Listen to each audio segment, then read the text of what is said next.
अमावस की स्याह रात में कहीं दूर से कुत्तों के भौंकने की आवाज माहौल में अजीब सी पुरस्कारियत पैदा करती उसके जिस्म में सनसनी सी दौड़ा रही थी। वो खौफ से भरी आंखों से अपने चारों तरफ का जायजा लेता, अपने खौफ से कांपते जिस्म को संभालते हुए सुस्त कदमों को मजबूती से कच्ची जमीन पर रखकर कब्रिस्तान के पास से गुजर रहा था। उसके लबों पर सिर्फ अल्लाह का कलाम जारी था। अक्टूबर का सर्द मौसम था। आसपास मौजूद घने जंगली दरख्त मजीद ठंडक का एहसास दिला रहे थे। ठंडक से ज्यादा उन दरख्तों को रात के अंधेरे में देखकर वो मजीद खौफजदा हो रहा था। आसमान पर जब नजर घुमाता अमावस का सुर्ख चांद देखकर उसे खून चूसने वाली बला याद आने लगती। फौरन नजरें जमीन पर झुकाकर अल्लाह अल्लाह करने लगता।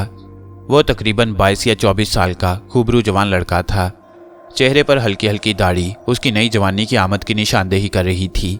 सादा सफेद लिबास में मलबूस, हाथ में तस्बीह पकड़े जंगल से गुजरकर वो कब्रिस्तान के पास जा रुका और कब्रिस्तान के गेट पर लिखे जुमले को ध्यान से पढ़ने लगा। अंजाम करीब है। यहाँ क्या कर रहे हो असाल? फैक्ट्री के अंदर चलो। बॉस ने या उनके मुलाजमों ने तुम्हें कब्रिस्तान के पास देख लिया तो तुम्हारी खैर नहीं। जानते हो ना, कब्रिस्तान के पास खड़े होना मना है, वो भी रात के वक्त। असाल उस तख्ती को गौर से पढ़ रहा था। जब उसके दोस्त अवैस ने उसे वहां से हटने को कहा, वो खामोशी से उसके साथ चल पड़ा। दोनों एक साथ फैक्ट्री में दाखिल हुए। इस फैक्ट्री में आज मेरा तीसरा दिन है, मगर मैं आज तक यहाँ के मालिक से नहीं मिला हूँ। मुझे ये बात बहुत परेशान करती है अवैस कि आखिर रात के सन्नाटे में ही क्यों वो खुफिया तरीके से मुर्दों के लिए कफन तैयार करते हैं। ये नेक काम दिन के उजाले में भी तो किया जा सकता है, और इस कब्रिस्तान में दाखिल होने की इजाज़त क्यों नहीं है? असाल ये सवाल अवैस से 3 मरतबा पूछ चुका था। अवैस हर बार उसे मुख्तलिफ जवाब देकर मुतमईन करना चाहता। तुम इस मामले में दखल अंदाजी मत करना असाल, इसी में तुम्हारी बेहतरी है। सिर्फ अपनी 50,000 तनख्वाह से मतलब रखो। मुर्दों के लिए कफन रात के वक्त उजाले में बनाए जाएं या दिन की रोशनी में, ये उनका मसला है, हमारा नहीं। और कब्रिस्तान में मौजूद आदमखोर की हकीकत से तुम वाकिफ ही हो। आदमखोर कैसे मुर्दों को खा रहा है, इसलिए वहां जाने पर पाबंदी है। अब वैसे सच सुनकर असाल गमजदा हुआ। वो मुर्दों के साथ होने वाली ज्यादती पर आवाज उठाना चाहता था, मगर वो अकेला कुछ भी नहीं कर सकता था। रात 10 बजे से 3 बजे तक वो मुर्दों के लिए कफन तैयार करता। पैसों की खातिर वो ये नौकरी कर रहा था। असाल के वालिद को हड्डियों का कैंसर था। इकलौता होने की वजह से सारी जिम्मेदारी उसके कंधों पर आ गिरी। अवैस के जरिए उसे इस फैक्ट्री में जॉब मिली। घर वालों से छुपकर वो ये नौकरी करने लगा। फैक्ट्री में मुर्दों के कफन तैयार करते वक्त असाल को कब्रिस्तान से खुदाई की आवाजें सुनाई देने लगीं। फैक्ट्री कब्रिस्तान के पिछले हिस्से पर मौजूद थी। लगता है आदमखोर कब्रिस्तान में कब्र खोदकर मुर्दा निकाल रहा है। ये ख्याल आते ही असाल के चेहरे की रंगत खौफ से जर्द हुई। मुझे कब्रिस्तान जाकर उस आदमखोर को पकड़ना चाहिए। अपने खौफ पर काबू पाकर असाल ने कब्रिस्तान जाने का फैसला किया। सबसे नजरें चुराकर वह फैक्ट्री से बाहर निकला और कब्रिस्तान की जानिब बढ़ने लगा। उसके हाथ में हल्की मध्यम रोशनी वाली टॉर्च मौजूद थी। आसमान पर बादलों में खुद को छुपाता अमावस का सुर्ख चांद मजीद दहशत का मंजर पेश कर रहा था। असाल कब्रिस्तान के पिछले गेट से कब्रिस्तान में दाखिल हुआ। वहां हर तरफ अंधेरा छाया हुआ था। वो कुछ कब्रों से गुजरकर आगे बढ़ने लगा और खुदाई की आवाज का ताक्कुब करने लगा। ताक्कुब के दौरान उसकी नजरें दूर खड़े एक आदमी पर ठहरी। उसने खुद को एक घने दरख्त के पीछे छुपा लिया। सामने जारी मंजर देखकर पल भर के लिए उसकी उखड़ती सांसें थम सी गईं। सामने दिल दहला देने वाला मंजर देखकर उसे अपनी आंखों के सामने अंधेरा छाता हुआ महसूस हुआ। एक भारी बदन का शख्स दोनों हाथों में हथियार थामे कब्र पर वार करके उसकी खुदाई कर रहा था। अमावस के सुर्ख चांद की मध्यम मध्यम सी चांदनी उस आदमखोर पर पड़ रही थी। अमावस का चांद होने की वजह से आदमखोर मजीद खतरनाक और भयानक हो रहा था। उसके पास जाने की हिम्मत असाल में नहीं थी। कब्र की खुदाई के बाद आदमखोर खुद कब्र से लाश निकालकर अपने कंधे पर रखकर वहां से चला गया। उसके जाने के कुछ लम्हात बाद असाल मरे मरे कदमों से आगे बढ़कर उस कब्र के करीब आया। कब्र में सिवाय कफन के सिवा कुछ नहीं था। असाल घुटनों के बल जमीन पर बैठा कब्र की मिट्टी को अपनी मुट्ठी में जकड़ा। मिट्टी तो गीली है, यानी यह किसी की ताज़ा कब्र थी। कब्र पर मौजूद ताज़ा गुलाब की खुशबू सूंघकर वो वहां से उठा और मरे मरे कदमों से वापस चला आया। सारे रास्ते वो यही सोचता रहा, आखिर वो आदमखोर है कौन? वो आदमखोर था या आदमखोर के रूप में छुपा इंसान? असाल नहीं जानता था। सुबह के वक्त वो घर पहुंचा। उसकी बड़ी बहन बेचैनी से सेन में टहलकर उसकी वापसी की मुंतजिर थी। आज इतनी देर से घर वापस क्यों आए हो असाल? शुक्र है अम्मा अब्बा अभी तक सोए हुए हैं, वरना हजारों सवाल पूछते। असाल को अपने सामने देखकर तूबा ने आहिस्तगी से परेशान लहजे में पूछा, मैंने अभी कब्रिस्तान में आदमखोर को देखा है आपी। वो बहुत भयानक मालूम हो रहा था। मेरी आंखों के सामने वो कब्र से मुर्दा निकाल कर ले गया था। असाल की आंखों के सामने अभी भी वही मंजर घूम रहा था। आओ आदमखोर, मजाक मत करो असाल। आदमखोर का नाम सुनकर तूबा के चेहरे की रंगत खौफ से जर्द हुई। मैं मजाक नहीं कर रहा हूँ, सच कह रहा हूँ। हमारे इलाके में आदमखोर का राज है। मुझे ये बात पुलिस को बतानी होगी। शायद वो उस आदमखोर को पकड़ने में मददगार हों। ऐसा कुछ करने के बारे में सोचना भी मत असाल, बिला वजह सबकी नजरों में आ जाओगे। मैं पहले ही तुम्हारी रात की नौकरी से मुतमईन नहीं हूँ। तुम्हें किसी मुसीबत में मुब्तला होता नहीं देख सकती। तूबा ने असाल को इन सब मामलात से दूर रहने को कहा। बहन की बात को मानते हुए असाल ने हामी भर दी और सोने अपने कमरे में चला गया। हस्बे मामूल वो सुबह 11 बजे सोकर उठा। नाश्ता करने के बाद अपने एक दोस्त से काम के सिलसिले में मिलने उसके घर चला गया। दोस्त के मोहल्ले पुलिस के इर्द गिर्द लोगों का हजूम इकट्ठा हुआ देखकर वो भी वहां जाकर खड़ा हो गया। क्या हुआ भाई, पुलिस को क्यों घेर रखा है सबने? असाल ने एक लड़के से पूछा। कल दोपहर को अमजद साहब की बीवी वफात पा गई थी। शाम को ही उनको दफन किया था, मगर आज सुबह जब अमजद साहब अपनी मरहुमा की कब्र पर फातिहा ख्वानी करने गए तो देखा कि कब्र खुली हुई है और मरहुमा गायब है। अल्लाह मुआफ करे, ना जाने क्या हुआ होगा उनकी मैयत के साथ। उस अजनबी ने कानों को हाथ लगाकर तौबा करते हुए असाल को बताया। असाल उन्हीं उल्टे कदमों घर वापस आ गया। उसके जहन में हजारों सवालात गर्दिश कर रहे थे। असाल, तुम्हारे अब्बा की कल से मेडिसिन खत्म है। वक्फे वक्फे से जारी उनके जिस्म का दर्द कहीं शिद्दत इख्तियार न कर जाए। अगर पैसे हों तो इनकी मेडिसिन ले आना। नबीला बेगम ने हिचकिचाते हुए कहा। वो जानती थी असाल के पास पैसे नहीं होंगे। मुझे पहले बताती अम्मा, अब्बा के हवाले से लापरवाही मत किया करो। मैं अभी मेडिसिन लेकर आता हूँ। असाल अपनी जगह से उठ खड़ा हुआ और तेज कदमों से मेडिकल स्टोर गया। मेडिसिन खरीदने के बाद जब उसने पैसे निकालने के लिए अपनी जेब में हाथ डाला तो उसे मालूम हुआ कि उसकी जेब में चंद सिक्कों के सिवा कुछ नहीं है। पैसों के बगैर मेडिकल स्टोर वालों ने असाल को मेडिसिन देने से इनकार कर दिया। अपनी नाम आंखों से वो हारे हुए इंसान की तरह मरे मरे कदमों से गुमनाम मंजिल की तलाश में रोड के किनारे चलने लगा। खाली हाथ घर जाने की उसमें हिम्मत नहीं थी। उसकी जेब में पड़ा मोबाइल मुसलसल 15 मिनट से बज रहा था। कहीं माँ या बहन की कॉल ना हो, इस डर की वजह से वो मोबाइल जेब से नहीं निकाल रहा था। मुसलसल रिंग होने पर जब डरते हुए उसने मोबाइल को जेब से निकाला, बॉस का नंबर देखकर फौरन कॉल पिक की। बॉस ने उसे एक खुफिया जगह आने को कहा। बॉस का हुक्म मानते हुए उसने आने के लिए हामी भर दी। ये कुछ तैयारशुदा कफन के पार्सल हैं। तुम्हें अभी इसी वक्त मेरे बताए हुए पते पर पहुंचाना है। इस काम के लिए मैं तुम्हें 10,000 रुपये दूंगा। 10,000 की बात सुनकर असाल ने फौरन पार्सल पहुंचाने की हामी भर दी। उसे पैसों की अशद ज़रूरत थी। मैं पार्सल दे आऊँगा बॉस, आपकी मेहरबानी होगी। अगर आप मुझे 10,000 रुपये एडवांस में दे दें, मुझे अपने वालिद के लिए मेडिसिन खरीदनी है, असाल ने परेशान लहजे में कहा। इसमें परेशान होने की क्या बात है, ये पैसे तुम रख लो और पहले अपने वालिद के लिए मेडिसिन ले आओ, उसके बाद तुम पार्सल दे आना। वहाँ शायद टाइम लग जाए, बॉस ने पैसे उसके हाथ में थमाते हुए कहा। असाल ने खुशी खुशी वो पैसे ले लिए और वहाँ से चला गया।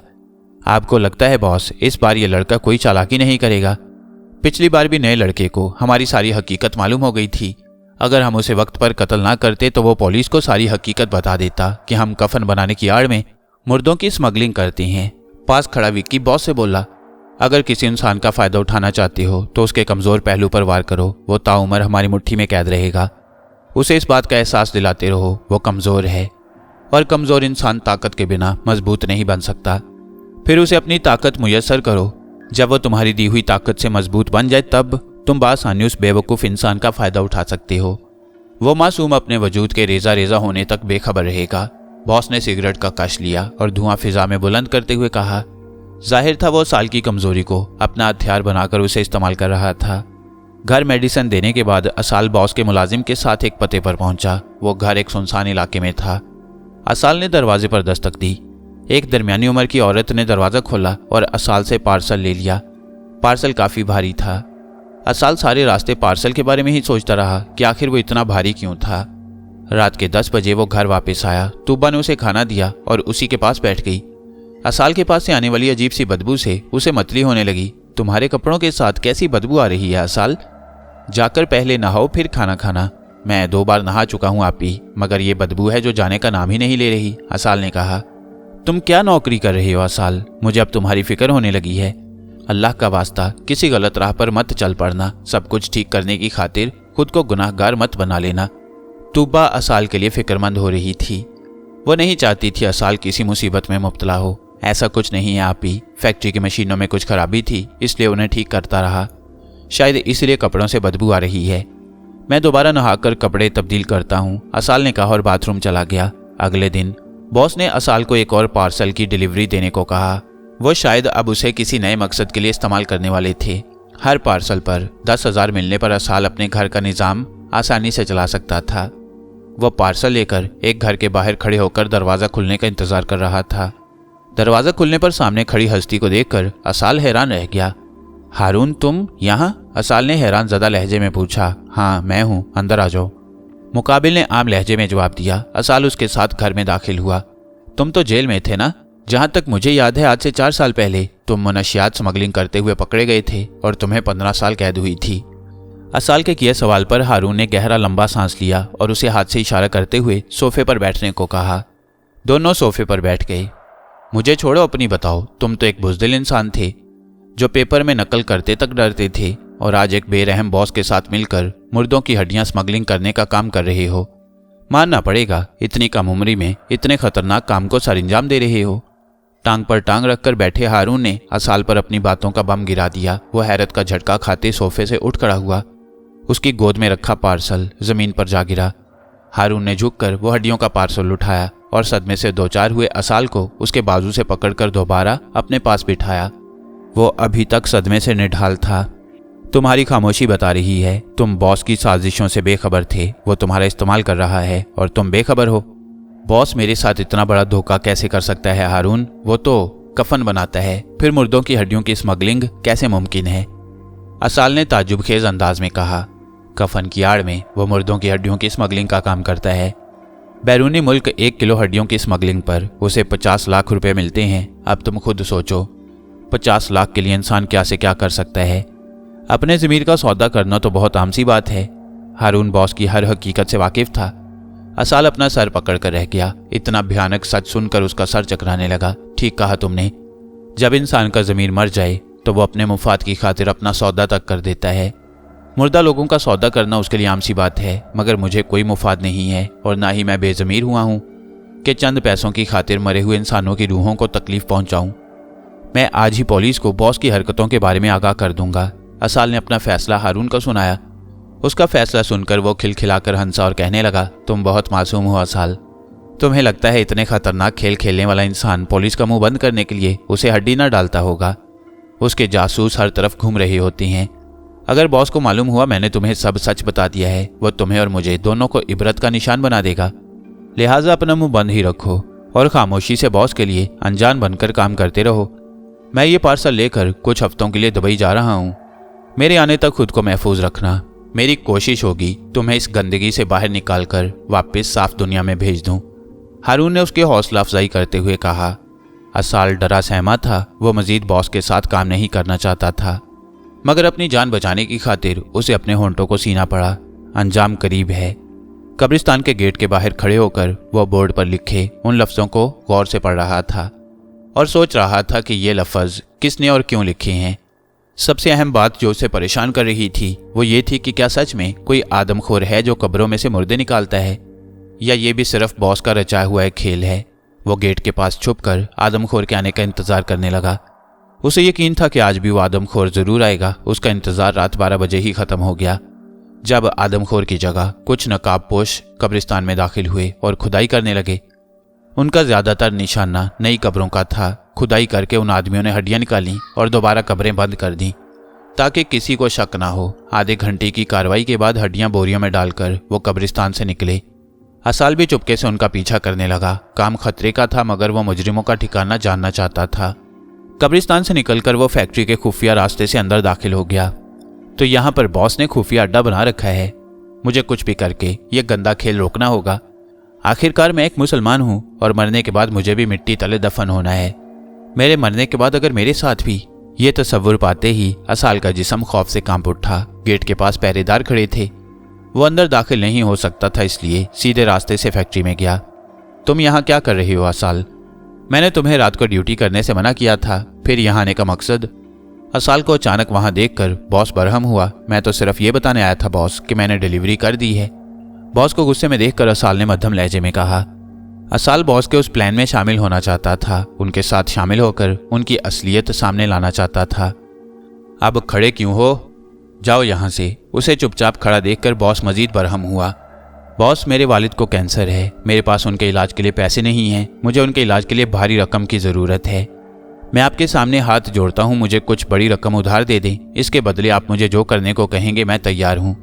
मेरी जान आपकी मकरूज रहेगी। बाप की बीमारी का बहाना बनाकर असाल बॉस के सामने हाथ जोड़कर रोने गिड़गिड़ाने लगा। उसकी हालत पर तरस खाते हुए बॉस ने उसे दिलासा दिया और चुप रहने को कहा। पास खड़ा असाल का दोस्त उसकी गरीबी और मजबूरियों से बखूबी वाकिफ था। वो भी असाल की वकालत पर उतर आया। ये सच कह रहा है बॉस, इसके वालिद को कैंसर है। असाल किसी मजबूरी के तहत मैं इसे आपके पास लाया था। अवैस बॉस के पास 5 साल से काम कर रहा था, इसलिए वो उस पर आंख बंद करके भरोसा करता था। भारी रकम कमाना, वो भी कम वक्त में, आसान काम नहीं है। हाँ, अलबत्ता अगर तुम मेरे बताए काम करो तो मैं तुम्हें लाखों रुपए दूंगा, मगर इसके लिए तुम्हें अपने ज़मीर का सौदा करना होगा और मेरा वफादार बनना पड़ेगा। गद्दारी करने के बारे में सोचा भी तो कुत्ते की मौत मारे जाओगे। पैसों के लिए मैं सब कुछ करने को तैयार हूँ। अपने वालिद को बचाने के लिए अपने ज़मीर का कत्ल करने पर आमादा हूँ। असाल के फैसले पर बॉस मुस्कुराया और उसे शाबाशी देने लगा। शाबाश, मुझे तुम्हारे जैसे ही पुरजोश लड़के की ज़रूरत है जो अपने मुफाद के लिए कुछ भी करने को तैयार हो।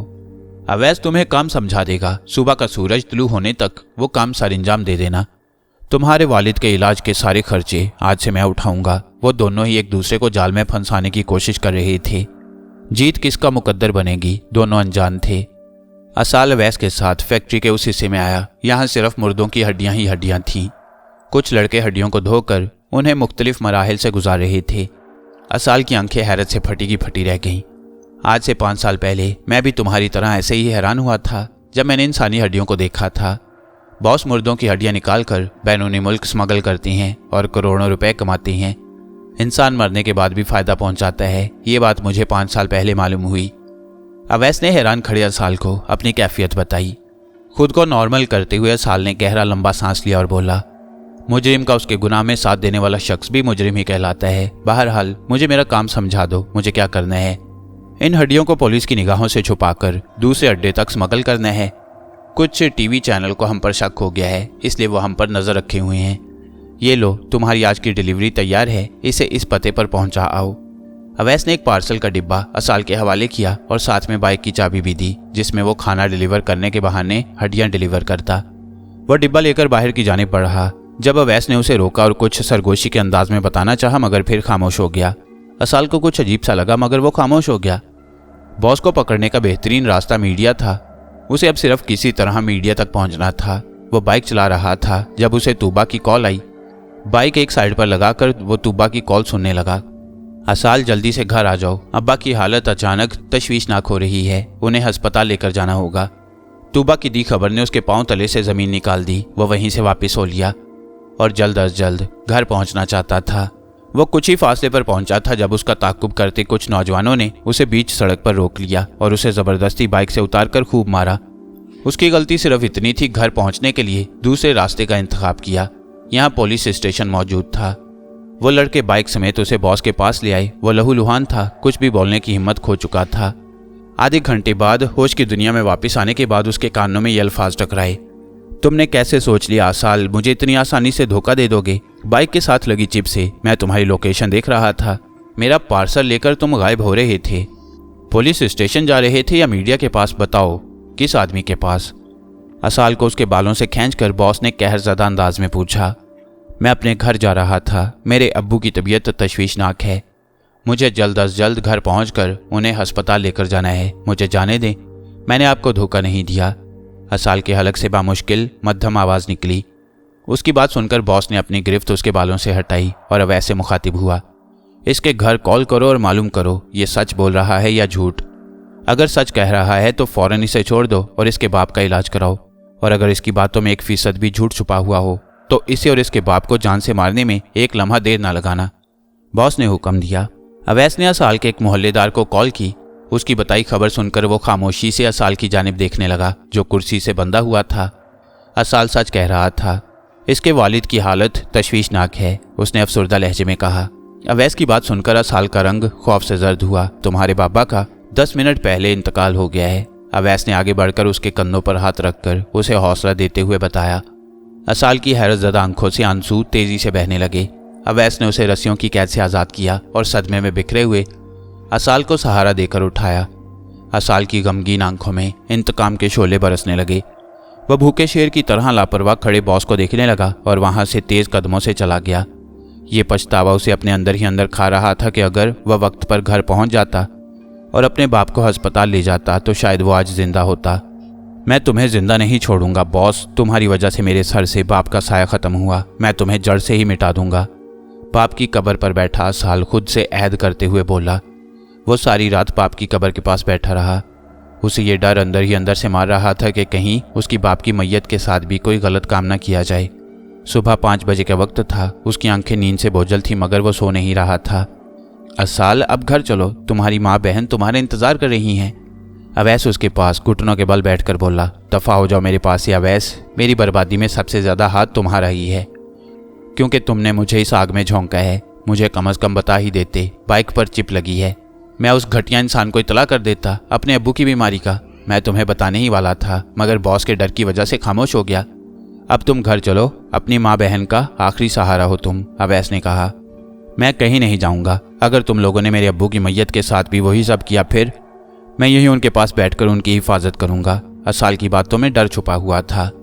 मुझ पर भरोसा करो असाल, मैं अंकल की मैयत के साथ ये सब कुछ नहीं होने दूंगा। मैं वादा करता हूँ तुमसे। उसे यकीन दिलाने के लिए अवैस ने वादा किया और ज़बरदस्ती घर ले गया।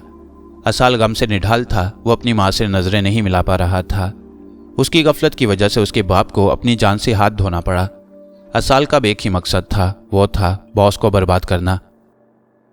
असाल के वालिद को हड्डियों का कैंसर था? बॉस ने अवैस से पूछा। हाँ बॉस, उसने मुख्तसर जवाब दिया। वह बॉस के इरादों को समझ रहा था। ये तो हमारे लिए बहुत मुफीद साबित होगा। मुझे कैंसर के मरीज की हड्डियों की ही ज़रूरत है। 40 गुना ज़्यादा रकम मिलेगी। 1 माह गुजर चुका है।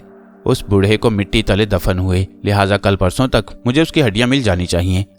ये काम ज़्यादा एहतियात से करना, असाल को खबर ना हो। बॉस ने नया ऑर्डर जारी किया। अवैस ने जी बॉस कहकर ऐसा ही करने की हामी भर दी।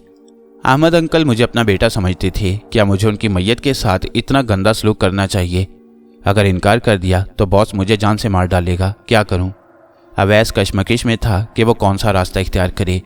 वो यहाँ अपने ज़मीर का एक बार फिर सौदा कर दे या फिर अपने गुनाहों का अजाला करते हुए असाल को सच बता दे और उसके साथ मिलकर बॉस को उसके इंजाम तक पहुँचा दे। घंटों तक अपने ज़मीर के साथ जारी जंग में बिलाखिर जीत उसके ज़मीर की हुई। कब्रिस्तान जाने की बजाय वह असाल के घर चला गया और उसे सब सच बता दिया। मैं बॉस को जान से मार डालूंगा अगर उसने मेरे मरहूम वालिद की मैयत को नुकसान पहुंचाने के बारे में भी सोचा। मैं अभी इसी वक्त मीडिया और पुलिस को कॉल कर रहा हूं। असाल गुस्से से आग बगूला हुआ। जज्बाती मत बनो असाल, बॉस को रंगे हाथों पकड़ना होगा, तभी हम अपने मकसद में कामयाब हो सकेंगे।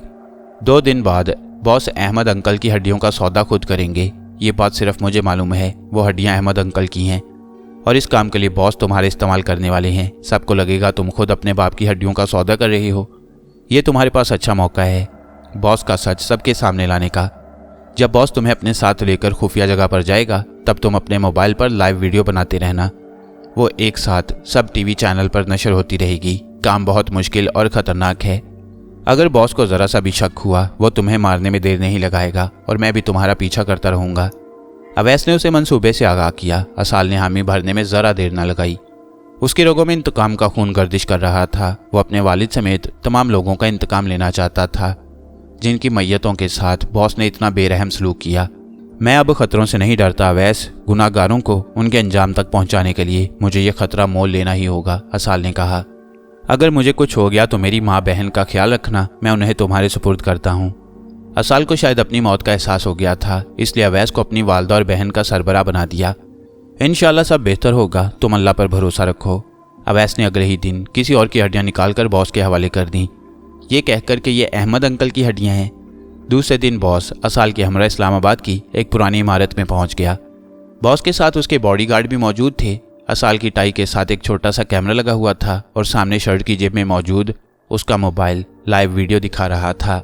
आज हमारी बहुत अहम डील है कुछ गोरों से। अगर उन्होंने तुमसे इन हड्डियों के मुतल्लिक पूछा तो कह देना ये मेरे वालिद की हड्डियां हैं जो कैंसर के मरीज थे। गोरे वारिस की इजाज़त के साथ हड्डियां खरीदना चाहते थे, इसलिए मैंने तुम्हारी झूठी शनाख्त जाहिर की है। बॉस ने असाल को गुमराह करते हुए कहा। जवाबन असाल ने भी हाँ में सर हिला दिया। दोनों इमारत में दाखिल हो गए। गोरे पहले से ही वहां मौजूद थे। दोनों ग्रुपों के दरमियान मीटिंग शुरू हो गई। सब कुछ ठीक जा रहा था। अचानक बॉस के आदमी को किसी की कॉल आई और लाइव वीडियो की खबर मिली। उसने सरगोशी के अंदाज में बॉस के कान में यह खबर सुनाई। बॉस की आंखें दहशत और हरास से फटी की फटी रह गईं।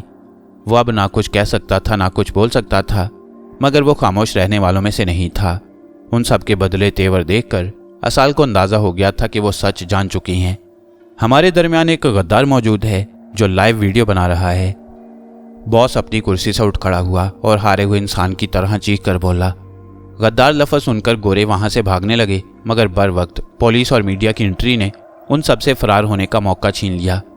तुम्हारा अंजाम करीब है बॉस। आज तुम अपने हर गुनाह की सजा पाओगे। मेरी दुआ है तुम्हारी मैयत के साथ भी वैसा ही सलूक हो जो तुम आज तक दूसरों की मैयतों के साथ करते आए हो, बल्कि उससे भी बदतर सजा पाओगे। बॉस को पुलिस के इर्द गिर्द घेरा हुआ देखकर असाल अपने जज्बात पर काबू ना रख सका और अपनी गद्दारी का एतराफ़ कर लिया। गद्दार इंसान! बॉस ने हाथ में उठाई पिस्तौल का रुख असाल की जानिब किया और उसके सीने पर गोली चलाकर उसका किस्सा तमाम कर दिया। वो लड़खड़ाता हुआ जमीन पर जा गिरा। उसकी आंखें धीरे से बंद हो रही थीं, मगर होंठ मुस्कुरा रहे थे। आज उसे मौत भी आ जाती तब भी उसे कोई गम नहीं था। वो अपने ज़मीर के बोझ से आज़ाद था। हर टीवी चैनल पर सिर्फ बॉस और असाल के ही चर्चे थे। बॉस पुलिस की हिरासत में था और असाल आईसीयू में जिंदगी और मौत से लड़ रहा था। गोली ने उसके दिल को चीर दिया था। बचने के चांस कम ही थे। 3 घंटे अपनी मौत से लड़ने के बाद वो अपनी ज़िंदगी हार बैठा और इस दुनिया फ़ानी को छोड़कर हमेशा के लिए हकीकी दुनिया में वापस लौट गया। आप अपने बेटे की मौत पर क्या कहना चाहेंगी? एक रिपोर्टर ने असाल की मैयत पर रोती हुई माँ से सवाल पूछा। मेरा बेटा मेरी नज़र में शहीद हुआ है। वो एक मुजरिम और गुनाहगार इंसान के खिलाफ खड़ा था। मेरी अदालत से दरख्वास्त है कि इन मुजरिमों को सख्त से सख्त सज़ा दी जाए ताकि हर इंसान को इबरत हासिल हो जो अल्लाह के बनाए हुए कानून को तोड़कर दुनिया का फिरौन बनने की कोशिश करते हैं। असाल की अम्मी ने अपने आंसू को रोककर बाहिम्मत लहजे में कहा। असाल की बहादुरी पर हुकूमत की जानिब से असाल की वालदा को 50 लाख रुपए इनाम के तौर पर दिए गए और बॉस और उसके साथियों को 3 दफ़ा फांसी और उम्र कैद की सज़ा सुनाई गई।